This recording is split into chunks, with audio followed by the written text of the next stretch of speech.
valuable golden tickets. I hope we can all keep it up. 3. Chapter 922 Founder Leader, the one who decides the fate of all. After leaving the military base, Elenora followed behind Bai Zemin before asking in a bored tone of voice, "Hey, could you at least tell me where we are going?" Hearing Elenora, Bai Zemin moved forward one or two more steps before stopping.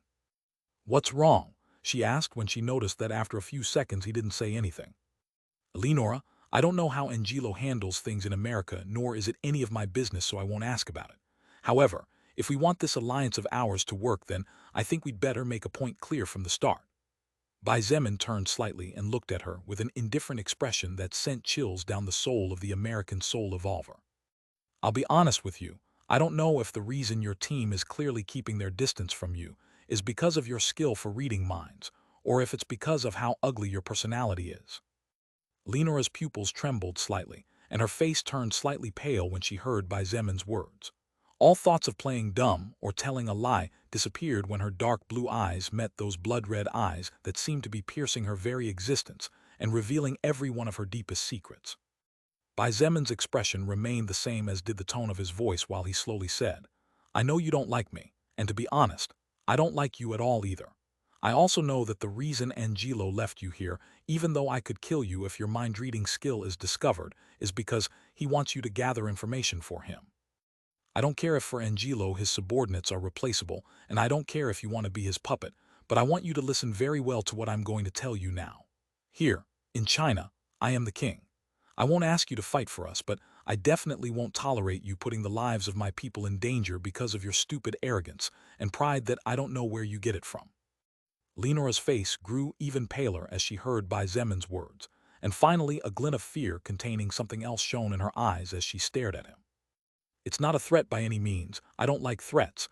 I am simply announcing to you how things are and warning you about the consequences," Bai Zemin said before resuming his steps. "If you want to stay all day locked in the room that will be provided for you, then good for me. If you want to sleep with 1,000 men a day, then good for me, as long as it is consensual. If you want to just rot, then go for it. But don't bother me. Different from Angelo, who can use his people as tools, I'd rather kill them to save us all headaches." Leonora looked at Bai Zemin's back almost until he disappeared before taking the first step, followed by the second and third, following him with her head down and deep in thought. "He, Zemin, you really are evil." Lilith walked next to Bai Zemin, and as she looked back to see what kind of expression the girl had, she couldn't help but chuckle to herself. That girl is probably having an existential problem right now. I wonder if she will break down or not. Bai Zemin's expression was indifferent, and because he knew how powerful Eleonora was, he did not dare to whisper any words in reply to Lilith. Therefore, he simply continued on his way to the building where the meeting would be held in a few minutes. Actually, Bai Zemin knew that Angelo was someone very important to Eleonora. This was obvious from how she looked up to him and practically idolized him. On the other hand, Eleonora was clearly being ostracized by the others, with perhaps the only exception being Dylan, but even he preferred to spend as little time as possible by her side. Who would want to be around someone capable of reading thoughts after all?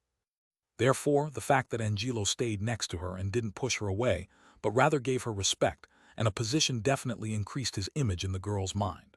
At the end of the day, Angelo himself had said it an hour ago, he was trained from a young age to be a born leader and strategist. At the young age of 19, Eleonora was easy to manipulate. Bai Zemin's eyes flashed slightly as he glanced over his shoulder without stopping his steps. Now, what will happen when that idol's image slowly begins to shatter? Bai Zemin was curious as to what outcome his seemingly casual words might bring. Cruel it was. At the end of the day, Bai Zemin could tell that Angelo was definitely not the type to abandon his friends so casually, even if he was clearly using Eleonora. However, in war everything was fair game, and Bai Zemin would sooner or later have to conquer America either by hook or by crook. If he could slowly implant the seed of doubt in Eleonora, then that would be great. It wasn't going to be that easy, but Bai Zemin had time to play with her. The first bullet had been fired. Now that Eleonora would begin to question Angelo's actions, Bai Zemin just had to go at his own pace to ensure a no small likelihood that everything would go his way. Arriving at the building, Bai Zemin walked straight in, and seeing Eleonora following close behind, decided to let her go into the room to see how things worked under his rule. Hopefully, the number of apes will be few this time. Bai Zemin sighed in his heart as he opened the double wooden door after reaching the top floor. It seemed to be that the stars often arrive last, because when Bai Zemin looked inside the room, he noticed that seated at a large table there were already more than 30 people gathered. He also noticed that there were empty seats, probably from the leaders who were either fighting in the north or were doing other important things that simply could not be left out. Bai Zemin walked to the main seat, and the only sound inside the room was the sound of his footsteps. Before even looking at the others, Bai Zemin gave a slight nod towards Shangyuan Bingzu, who was sitting to his right, and gave the same treatment to Wu Yijin, who was sitting to his left. Wu Yijin had a beautiful smile on her face when she nodded towards him, and to the disbelief of 90% of those present, Shangyuan Bingzu smiled slightly towards him in response. Wu Yijin was undoubtedly a very powerful soul evolver, however. What Bai Zemin valued most about her was her amazing management skills in any field. On the other hand, Shangyuan Bingzu was a born leader capable of annihilating entire armies of soul evolvers by herself. The two of them were literally Bai Zemin's shield and sword. Bai Zemin nodded to the people he already knew from before, which made each of them subconsciously straighten their backs. However, something that made him frown slightly was that there were too many familiar people missing here.